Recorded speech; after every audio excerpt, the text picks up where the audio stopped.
And that's all I have. Thank you. Thank you, Derek. I understand the live demonstrations took a little extra time, but Tom, we just have a few minutes, okay? Okay, thank you. Going through this, the Missouri Trappers Association is opposed to the two proposed trapping regulations which will allow the use of snares and 220s and body grip traps on private land and dry ground. We feel these traps are not necessary because we already have adequate traps to catch legal fur bearers in Missouri, and because these snares and 220s are capable of catching, injuring, and killing dogs, other domestic animals, and non-targeted wildlife. So basically, as Doran showed you, why would you use a 220 to catch raccoons when you can possibly catch a dog, when you have a dog proof there that you don't have to worry about it? It just doesn't make sense to me to put out a 220 that's more expensive, more time-consuming, and has a chance to catch a dog.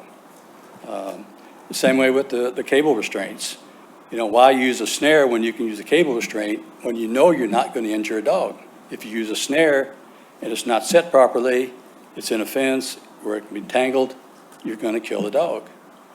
I think Josh gave you that list of 30-some people that have lost dogs to these snares and to the conibears.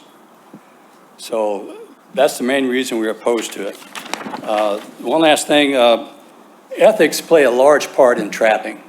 Over the years, trapping has a bad name. And trappers and the trapping community have worked very hard over the last 20 years to improve our reputation.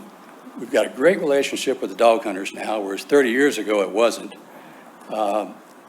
If these regulations are passed and we start catching dogs, that reputation just goes downhill again.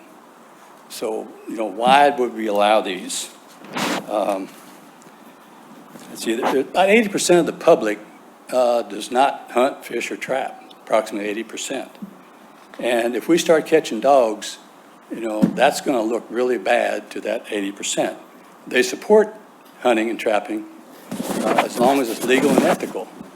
And if you start catching dogs, that's not responsible and it's not ethical. So, ethics plays a huge part in what we do. And we just feel that this is not the way to go. And even we haven't talked about the thermal thing, but the same thing, the ethics. Killing animals, in the spring of the year, early summer, when they're pregnant, when they've got young, it's just not ethical to do.